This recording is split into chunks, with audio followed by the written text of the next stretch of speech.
Hello student, welcome to my YouTube channel math bonus. जैसा कि आपको पता है कि अभी हमने लेसन 1 फिनिश किया है रिसेंटली।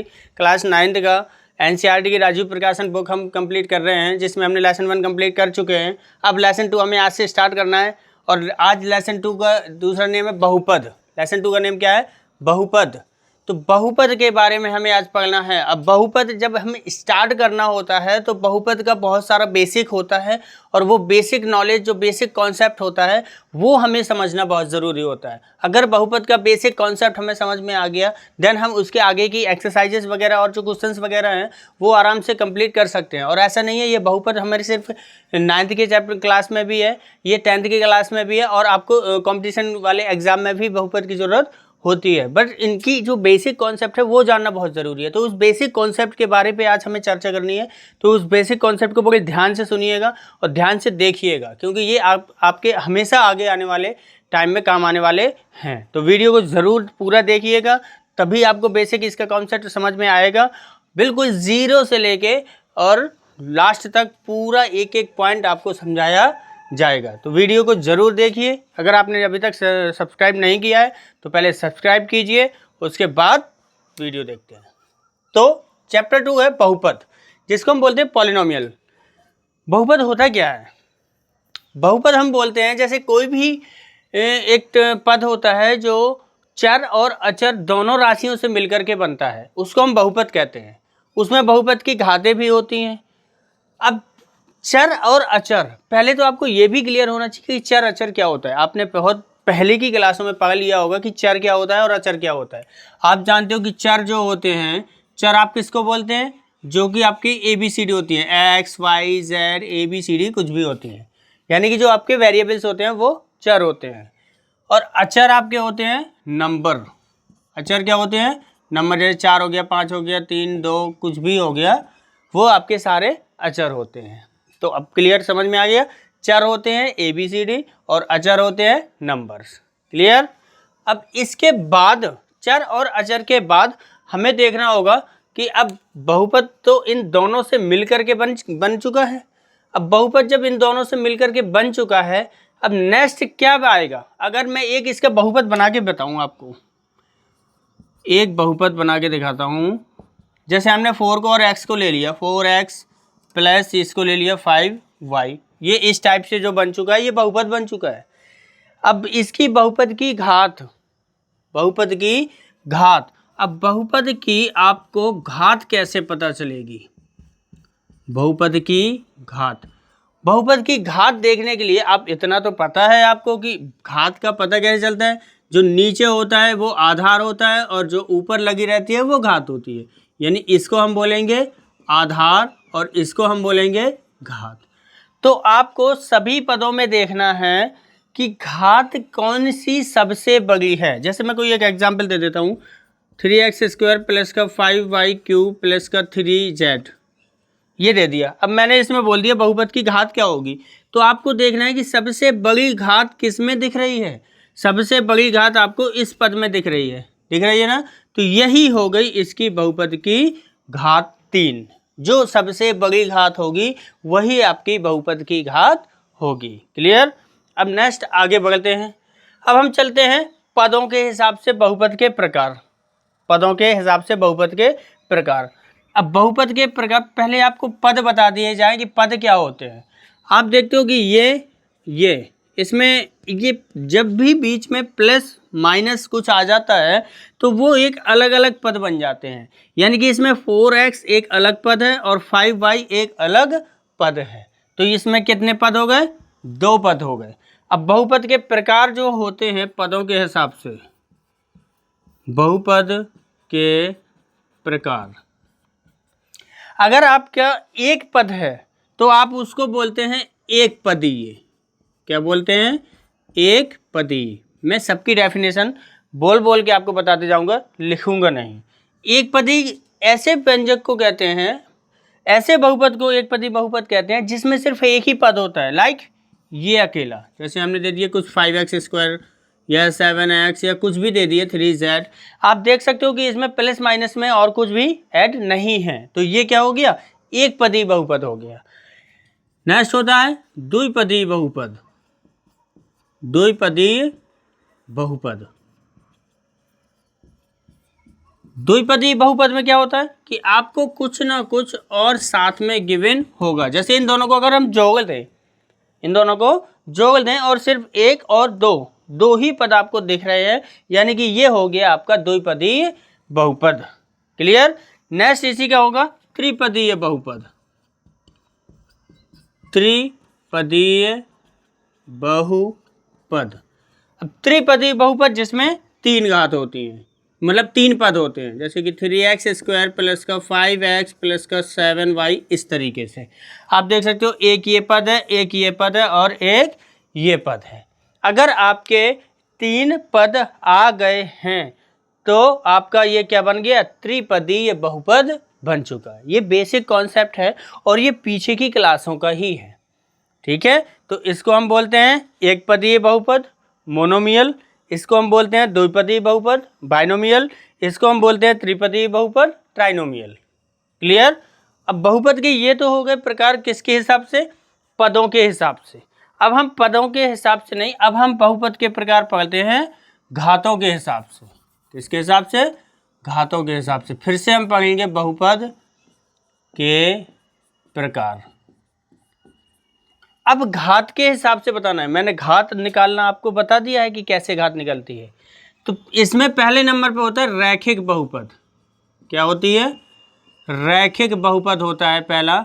अब रैखिक बहुपद किसको कहते हैं, रैखिक बहुपद ऐसे बहुपद को कहते हैं जिसमें पद तो कितने भी हो सकते हैं। हमें क्लियर नहीं है कि एक पद हो, 2 पद हो, 3 पद हो, पद कितने भी हो सकते हैं, बट घात उसकी जो होती है बहुपद की घात, वो हमेशा क्या होगी, एक ही होगी। उसको आप क्या कहेंगे, रैखिक बहुपद। अब नेक्स्ट आ जाता है दूसरा, हमारा कौन सा होता है, जो दूसरा होता है उसको हम कहते हैं द्विघाती बहुपद। क्या बोलते हैं, द्विघाती बहुपद। द्विघाती बहुपद।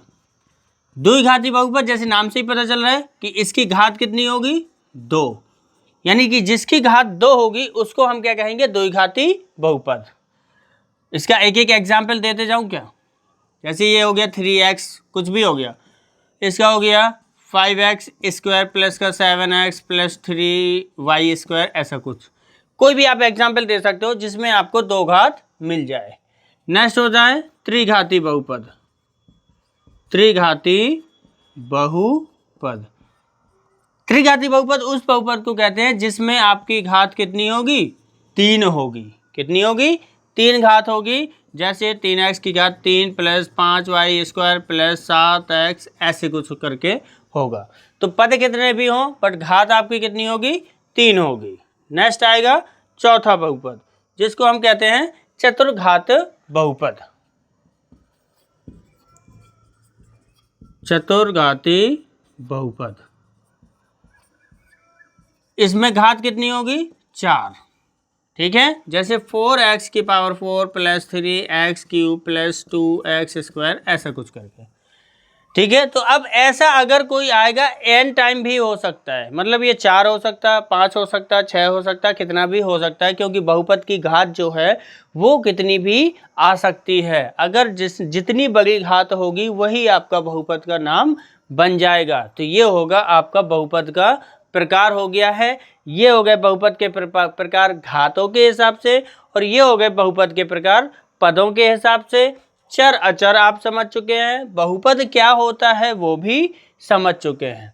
अब ये हमें पहचानना बहुत ज़रूरी होता है कि कोई नंबर बहुपद, कोई जो हमें व्यंजक दिया हुआ है वो बहुपद है कि नहीं है। तो अब आगे हम देखते हैं कि किसी भी व्यंजक को कैसे पहचानें कि वो बहुपद में है कि नहीं है। ठीक है, आगे देखते हैं। चलिए देखते हैं बहुपद को हम पहचाने कैसे कि ये बहुपद है कि नहीं है। देखिए कुछ कंडीशन है बहुपद की। आपकी जो भी है वो घात जो दी हुई है वो आपकी ऋणात्मक नहीं होनी चाहिए, ऋणात्मक नहीं होनी चाहिए। ठीक है, कोई भी अगर नंबर है तो वो अंडर रूट में नहीं होना चाहिए।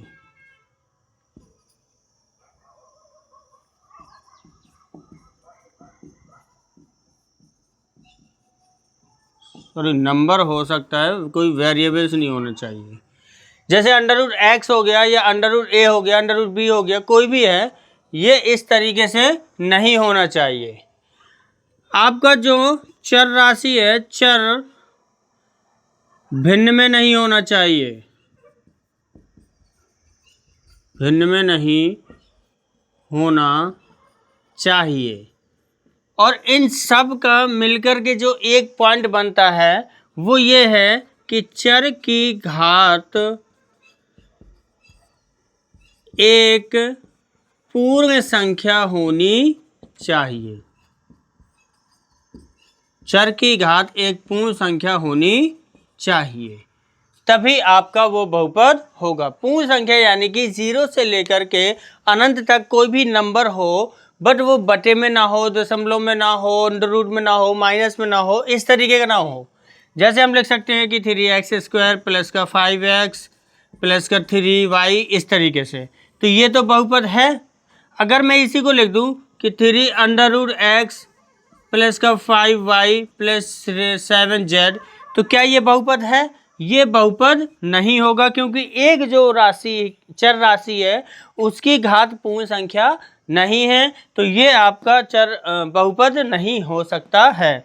अगर मैं ऐसे लिख दूं x प्लस 1/x, क्या ये बहुपद होगा? ये भी आपका बहुपद नहीं होगा, क्योंकि मैंने बताया घातें ऋणात्मक में नहीं होनी चाहिए। तीसरा पहला जैसे लिखा हमने 5x की घात -2 प्लस 7x, इस तरीके से लिखा, तो ये भी आपका बहुपद नहीं होगा, क्योंकि घात ऋणात्मक में है। अंडर रूट में है अच्छा चर पद आपका, तो भी ये आपका बहुपद नहीं होगा। अगर भिन्न में है तो भी आपका बहुपद नहीं होगा। सिर्फ क्या होगा, एक पूर्ण संख्या होनी चाहिए। आप यहाँ देख रहे हो 2 घात है, 1 घात है और 1 घात है, यानी कि ये पूर्ण संख्या के रूप में है, तो ये आपका बहुपद होगा। क्लियर? आशा करता हूँ आपको जितना भी कॉन्सेप्ट है सब अच्छे से समझ आया होगा, बट ये कॉन्सेप्ट समझना बहुत ज़्यादा इंपॉर्टेंट है, क्योंकि तभी आपको जाके एक्सरसाइज आगे की कंप्लीट बन सकती है। ठीक है, तो अब हम चलते हैं एक्सरसाइज 2.1 पे। क्लियर? चलते हैं एक्सरसाइज 2.1 के फर्स्ट क्वेश्चन पे। आप बुक में क्वेश्चन पढ़िएगा अपनी राजू प्रकाशन की 2.1 एक्सरसाइज में लिखा हुआ है, निम्नलिखित व्यंजकों में से कौन एक चर में बहुपद हैं और कौन कौन नहीं है, कारण के साथ अपने उत्तर दीजिए। एक चर अभी मैंने बताया जो ABCD होता है, जिसमें सिर्फ x वाले होंगे उसको हम एक चर कह देंगे, जिसमें y वाले होंगे उसको एक चर, यानी कि इसमें तो यहाँ पे दिख रहा है ये 3 चर वाला है, क्योंकि एक x भी चर है, y भी चर है और t भी चर है, तो ये हमारा 3 चर वाला बहुपद हो गया। और ये जो है ये सब एक चर वाले बहुपद हो गए। इसमें हमें ये बताना है कि बहुपद है कि नहीं और कारण भी बताना है। जैसे आप देख सकते हो 4x² - 3x + 7, ये बहुपद है कि नहीं है? तो आप देख रहे हो कि ना तो इसकी घात ऋणात्मक है, ना ही इसका चर अंडर रूट में है, और ना ही ये बटे में है, भिन्न में। सारी घातें पूर्ण हैं, यानी कि ये बहुपद है, ये आपका बहुपद होगा। क्लियर? आप पीछे समझ चुके हैं कि बहुपद को हम कैसे पता करें।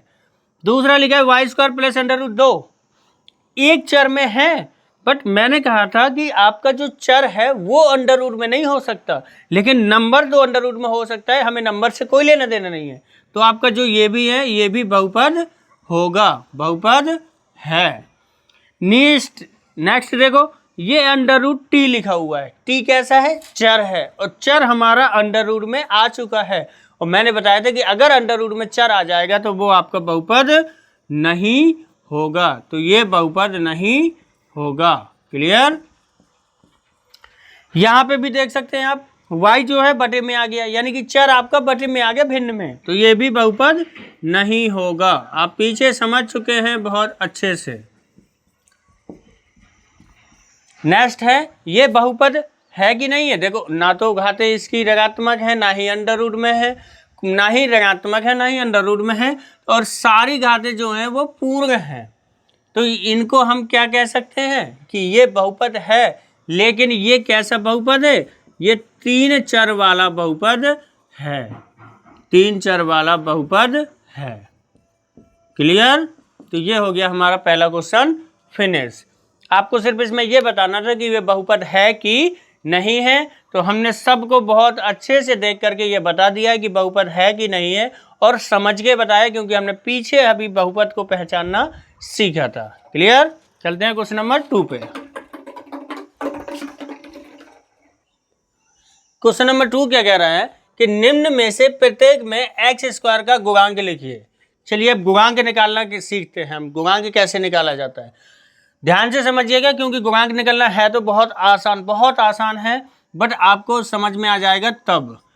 देखो हम एक्स स्क्वायर का गुणांक कैसे निकालेंगे। आपको जिसका भी गुणांक निकालना होता है वो देखना होता है कि वो किस पद में है। जैसे हमें निकालना है एक्स स्क्वायर का, किसका गुणांक निकालना है? एक्स स्क्वायर का। तो आपको देखना है कि इसमें एक्स स्क्वायर है कहाँ। आपका एक्स स्क्वायर दिख गया ये। अब एक्स स्क्वायर के अलावा इसमें और क्या दिख रहा है साथ में? आपको जब कोई नंबर नहीं देखे तो आपका 1 ही होता है, 1। तो यानी इसमें एक्स स्क्वायर का गुणांक क्या हो जाएगा? एक्स स्क्वायर का गुणांक आपका हो जाएगा 1 और आंसर हो जाएगा। यहाँ पे देखो एक्स स्क्वायर कहाँ है? ये है। इसमें एक्स स्क्वायर के साथ में क्या दिख रहा? कोई नंबर तो नहीं है, बट 1 तो होगा ना, लेकिन चिन्ह भी साथ में दिया जाएगा। तो इसका गुणांक क्या हो जाएगा? एक्स स्क्वायर का गुणांक हो जाएगा -1। यहाँ पे आपको एक्स स्क्वायर कहाँ दिख रहा है? ये है, ये एक्स स्क्वायर है, और एक्स स्क्वायर के साथ में क्या है? π/2। तो जो भी साथ में होगा वो पूरा उसका गुणांक हो जाएगा। यानी कि यहाँ पे एक्स स्क्वायर का जो गुणांक हो जाएगा वो क्या हो जाएगा? π/2 पूरा हो जाएगा। तीसरे क्वेश्चन में आपको एक्स स्क्वायर दिख रहा? नहीं दिख रहा, क्योंकि इसमें एक्स स्क्वायर है ही नहीं है। और जब भी आपके पास जिसका गुणांक फाइंड करना है वो होगा ही नहीं, तो आप उस पर क्या लिख दोगे? एक्स स्क्वायर का गुणांक इज इक्वल 0। ये हो गए आपके सारे क्वेश्चन। आपको क्या निकालना था? एक्स स्क्वायर का गुणांक। गुणांक निकलता है यानी कोएफिशिएंट निकलता है कि जिसका कोएफिशिएंट हमें एक्स स्क्वायर का फाइंड करना है उसके साथ में मल्टीप्लाई में गुणा में कौन सा नंबर है। जोड़ घटाव में नहीं देखा जाता है, सिर्फ गुणा में देखा जाता है। क्लियर? तो इसमें एक्स स्क्वायर के साथ 1 था, इसमें एक्स स्क्वायर के साथ -1 था, इसमें एक्स स्क्वायर के साथ π/2 था। तो हमने यहाँ पे एक्स स्क्वायर के सभी के गुणांक निकाल लिए। क्लियर? देखते हैं तीसरा क्वेश्चन। तीसरा क्या कह रहे हैं कि 35 घात के द्विपद का और 100 घात के एक पदी का उदाहरण दीजिए। यानी कि 35 घात का द्विपद उदाहरण देना है आपको अपनी तरफ से। यानी कि घात 35 है तो आप कुछ भी लगा दो, कोई भी नंबर। जैसे एक्स पे घात हमने 35 लगा दिया, प्लस का 5 लिख दिया। ये क्यों लिख दिया? क्योंकि द्विपद बनाना था, तो एक पद ये हो गया और एक पद ये हो गया। ठीक है, तो ये हमारा घात 35 घात वाला द्विपद बन चुका है। आप कैसे भी बना सकते हो, किसी भी चर राशि पे 35 घात लगा दो और कुछ भी उसके साथ में जोड़ में लिख दो। ठीक है। दूसरा कह रहा 100 घात का एक पद बनाना है। 100 घात का 100 घात का एक पदी में आप जानते हो सिर्फ एक ही पद होता है, यानी कि कोई भी ले दो, एक्स पे घात 100 लिख दो। ठीक है, आगे कोई नंबर देना हो तो नंबर दे दो, नहीं देना है मत दो। तो यहाँ पे क्या हो जाएगा, कोई भी नंबर दे सकते हो। 5x पे घात 100, 10y पे घात 100, 7z पे घात 100, कुछ भी दे सकते हो। ये एग्जाम्पल आपको खुद से ही देना है। बस घातों का ध्यान रखना है कि यहाँ पे 100 घात बोली है तो 100 ही होना चाहिए, यहाँ 35 घात बोला है तो 35 ही होना चाहिए। क्लियर। क्वेश्चन नंबर 4 में हमें बताना है बहुपद की घात। अभी आपको पीछे बताया बहुपद की घात कैसे निकालते हैं। तो देखिए बहुपद की घात को मैं पीछे समझा चुका हूँ, फिर से बता देता हूँ कि बहुपद की घात के लिए आपको क्या करना होता है कि सभी पदों में देखना होता है कि सबसे बड़ी घात कौन सी है। आप देख रहे हो कि यहाँ पे 3 घात है, यहाँ पे 2 घात है और यहाँ पे 1 घात है। तो आपको चर की घात देखनी है। किसकी? चर की। तो जो सबसे बड़ी घात है, सबसे बड़ी घात क्या है? 3, यानी बहुपद की घात क्या हो जाएगी? 3 हो जाएगी। यहाँ पे बहुपद की घात क्या हो जाएगी? सबसे बड़ी घात चर की क्या है? 2, तो बहुपद की घात 2 हो जाएगी। यहाँ पे चर t है, बहुपद की घात 1 हो जाएगी। यहाँ पे तो चर है ही नहीं, तो जब चर होगा ही नहीं तो बहुपद की घात क्या हो जाएगी? 0 हो जाएगी। आई होप आपको अच्छे से समझ आ चुका होता, क्योंकि आपको ये देखना है कि चर राशि पर सबसे बड़ी घात कौन सी है, वही आपकी बहुपद की घात होगी। क्लियर? आगे क्वेश्चन, नेक्स्ट क्वेश्चन है, बताइए कौन बहुपद रैखिक है, द्विघाती है, त्रिघाती है। ये मैंने शॉर्ट में लिखा हुआ क्वेश्चन, एक्चुअली में ये है, बताइए कि निम्नलिखित बहुपदों में कौन कौन बहुपद रैखिक हैं, कौन कौन बहुपद द्विघाती हैं और कौन कौन बहुपद त्रिघाती हैं। अभी मैंने पीछे जब मैं कॉन्सेप्ट समझा रहा था तब आपको रैखिक बहुपद, द्विघाती बहुपद और त्रिघाती बहुपद तीनों मैंने बताए थे। यानी कि आपको क्या निकालना होता है सभी बहुपद में। रैखिक बहुपद कब होता है, जब आपकी घात क्या होती है, 1 होती है। द्विघाती बहुपद क्या होता है, जब आपकी घात कितनी होती है, 2 होती है। त्रिघाती बहुपद क्या होता है, जब आपकी घात कितनी होती है, 3 होती है बहुपद की। आप देख रहे हो इसमें बहुपद की घात कितनी है, 2 है। जब बहुपद की घात 2 होती है तो ये कौन सा बहुपद हो गया, द्विघाती बहुपद हो गया। क्लियर? तो सबसे पहले आपको घात निकालना है। यहाँ पे घात कितनी है बहुपद की, 3 है, तो ये हो गया त्रिघाती बहुपद। यहाँ पे घात कितनी है, 2 है, तो ये हो गया द्विघाती बहुपद। यहाँ पे घात 1 है, तो आपकी घात 1 होगी, तो आप क्या लिख दोगे उसको, रैखिक बहुपद। क्लियर? यहाँ पे 3t यानी चर की घात कितनी है, 1 है, यानी ये भी हो गया आपका क्या, रैखिक बहुपद। यहाँ पे घात 2 है, तो ये कौन सा हो गया, द्विघाती बहुपद। यहाँ पे घात आपकी कितनी है, 3 है, यानी कि ये हो गया त्रिघाती बहुपद। इसकी घात 2 थी, इसकी घात 1 थी। यानी कि कुछ नहीं देखना होता है आपको, सिर्फ और सिर्फ आपको बहुपद की घात निकालनी होती है। और घात निकालना आप अच्छे से सीख चुके हो। आपको सिर्फ बहुपद की घात निकालनी है, और घात निकालने के बाद अगर घात आपकी 1 आती है तो वो रैखिक बहुपद हो गया, अगर आपकी घात 2 आती है तो वो द्विघाती बहुपद हो गया, अगर आपकी घात 3 आती है तो वो आपका त्रिघाती बहुपद हो गया। क्लियर? आगे बढ़ते हैं। अगला क्वेश्चन हम 6 है, हमें इसमें ये बताना है, बताइए निम्न में से कौन कौन से 1 चर वाले हैं, कौन कौन से 2 चर वाले बहुपद हैं। अब आप पीछे कॉन्सेप्ट में ये समझ चुके हैं कि 1 चर वाले बहुपद कौन से होते हैं और 2 चर वाले बहुपद कौन से होते हैं। 1 चर वाले बहुपद वो होते हैं जिनमें एक ही चर बार बार आता है, यानी कि अगर x आ रहा है तो हर जगह x ही मिलेगा। अगर उसमें x के साथ y भी आ रहा है, 2 चर हो रहे हैं, तो वो 2 चर वाला बहुपद हो जाता है। अगर x y z भी आ रहा है तो वो 3 चर हो जाते हैं। तो आपको देखना है कि यहाँ पे x दिख रहा है और x के अलावा y भी दिख रहा है, बट x और y सिर्फ 2 ही दिख रहे हैं। तो जब हमें सिर्फ 2 ही चर दिखेंगे तो हम इसको क्या करेंगे, 2 चर वाला बहुपद। हम इसको क्या लिख देंगे, 2 चर वाला बहुपद। इसमें आप देख रहे हो x दिख रहा है, t दिख रहा है, बस। तो ये भी कितने चर वाला है, 2 चर वाला है। इसमें t है, t है, t है, बस t अकेला है, तो ये कितने चर वाला हो गया, ये 1 चर वाला बहुपद हो गया। यहाँ पे x है, y है और z भी है, इसमें x y z 3 चर दिख रहे हैं, तो ये कौन सा हो गया, ये 3 चर वाला बहुपद हो गया। क्लियर? तो आपको इसमें से देख करके बताना था कौन 1 चर वाला है, कौन 2 चर वाला है, कौन 3 चर वाला है। बहुत आसान है, जिसमें जितनी अल्फ़ाबेट मिल जाएंगे वो उतने ही चर वाला हो जाएगा। जैसे इसमें x और y 2 थे तो ये 2 चर वाला हो गया, इसमें x और t 2 अलग अलग अल्फ़ाबेट थे तो ये 2 चर वाला हो गया, इसमें हर जगह t था तो ये 1 चर वाला हो गया, इसमें x y z 3 थे तो ये 3 चर वाला बहुपद हो गया। क्लियर? चलते हैं अगले क्वेश्चन पे। क्वेश्चन नंबर 7, हमें क्या करना है, निम्न व्यंजकों में से बहुपदों को पहचानना है। बहुत आसान, बहुपदों को पहचानना मैं पीछे कॉन्सेप्ट में बता चुका हूं, बस वही कॉन्सेप्ट आपको यहाँ पे भी फॉलो करना है, तो आप बहुत आसानी से बता पाओगे कि बहुपद है कि नहीं है।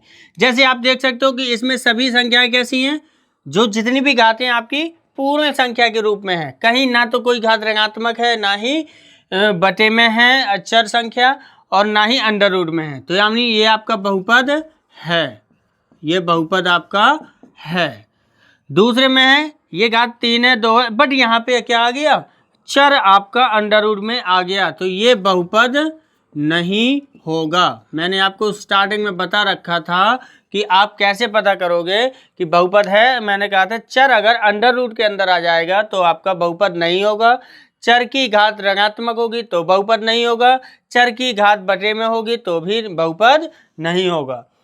नेक्स्ट तीसरा दिया हुआ 2/3 x square minus 7/4 x plus 9, ये हमारा पूरा सही है। इसमें हमारी कहीं भी कोई घात ऋणात्मक नहीं है, ना ही बटे में है।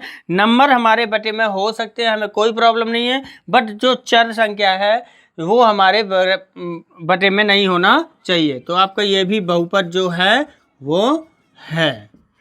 नेक्स्ट है 2x घात 3 माइनस 3x प्लस 4/x, ये x जो है बटे में आ गया। मैंने बोला था कि आपका चर बटे में नहीं आना चाहिए, यानी कि ये आपका बहुपद नहीं होगा। क्लियर। यहाँ पे भी आप देख सकते हो h घात 4 माइनस x घात 3/2 आ चुकी है, यानी कि घात आपकी चर की बटे में आ चुकी है, तो ये भी आपका बहुपद नहीं होगा। यहाँ पे आप देख सकते 2 + 3/x, यहाँ पे भी x जो है वो बटे में आ चुका है, भिन्न के रूप में आ चुका है, यानी कि ये भी आपका बहुपद नहीं होगा। क्योंकि आप पीछे बहुत आसानी से समझ चुके हो कि हम कैसे बहुपद को पहचानेंगे, इस वजह से आप ये बहुत आसानी से बता सकते हो कि ये बहुपद है कि नहीं है। क्लियर। चलते हैं अब इस एक्सरसाइज के लास्ट क्वेश्चन नंबर 8 पे। एक्सरसाइज के लास्ट क्वेश्चन में हमें यह बताना है कि निम्न बहुपदों में से अचर बहुपद, रैखिक बहुपद, द्विघात बहुपद और त्रिघात बहुपद को पहचानना है। अचर बहुपद किसको कहते हैं? जिसमें कोई चर ना है, यानी ABCD XYZ ना है, सिर्फ नंबर हो, वो अचर बहुपद हो गया। रैखिक बहुपद आप पीछे पढ़ चुके हो, जिसकी घात 1 हो। द्विघात बहुपद जिसकी घात 2 हो। त्रिघात बहुपद जिसकी घात 3 हो। तो आप देख सकते हो पहला दिया है f(x) = 0, इसमें 0 है, कोई वेरिएबल्स नहीं है, यानी कि ये आपका जो है ये कैसा हो जाएगा? अचर बहुपद हो जाएगा, इसको हम नंबर में दे सकते हैं। दूसरा जो दिया है gx = 2x घात 3 माइनस 7x प्लस 4, यानी कि यहाँ पे घात कितनी निकल के आ रही है? हमारी घात निकल के आई है 3, यानी कि ये क्या बन जाएगा हमारा? त्रिघाती बहुपद। यहाँ पे h(x) = -3x प्लस 1/2, यहाँ पे सिर्फ x की घात कितनी है? 1 है, यानी कि जब इसकी घात 1 है तो ये आपका कौन सा बन जाएगा? रैखिक बहुपद। क्योंकि इन्हीं प्रकारों में से हमें सिर्फ बताना था। यहाँ पे आपकी घात कितनी निकल के आएगी? 2, तो ये आपका बन जाएगा द्विघाती बहुपद। क्लियर। यहाँ पे ये एक्सरसाइज होती है फिनिश। हमें इस एक्सरसाइज में कुछ खास नहीं करना होता है, जो हमने कॉन्सेप्ट स्टार्टिंग में पढ़ा था, समझा था, उसी कॉन्सेप्ट के बेस पर ही पूरी एक्सरसाइज के आंसर हमें करने थे। तो आपको खुद पता लग गया होगा कि जो स्टार्टिंग का कॉन्सेप्ट है वो हमें कॉन्सेप्ट क्लियर होना चाहिए। अगर वो कॉन्सेप्ट आपको पता नहीं होगा तो आप ये बाकी के क्वेश्चंस नहीं कर पाओगे। क्लियर। तो आपको अगर कॉन्सेप्ट अभी भी समझ नहीं आए हैं तो आप स्टार्टिंग से वीडियो को फिर से देखिए, कॉन्सेप्ट को समझिए और खुद से क्वेश्चन को प्रैक्टिस करने की कोशिश कीजिए। बाकी वीडियो कैसे लगी है आप ज़रूर कमेंट बॉक्स में बताइएगा, और लाइक कीजिएगा अगर अच्छी लगे तो, और सब्सक्राइब ज़रूर कीजिएगा, अपने दोस्तों को भी बताइएगा और उनसे भी सब्सक्राइब करवाइएगा। बाकी अगर किसी में कोई एक्सरसाइज में कोई डाउट्स रह जाते हैं तो आप उन डाउट्स को कमेंट बॉक्स में बता सकते हैं, तो उसका सलूशन आपको फिर से बताया जाएगा। क्लियर। यहाँ पे हमारी एक्सरसाइज 2.1 होती है फिनिश। कल से हम स्टार्ट करेंगे एक्सरसाइज 2.1। क्लियर। तो अभी तक के लिए गुड बाय।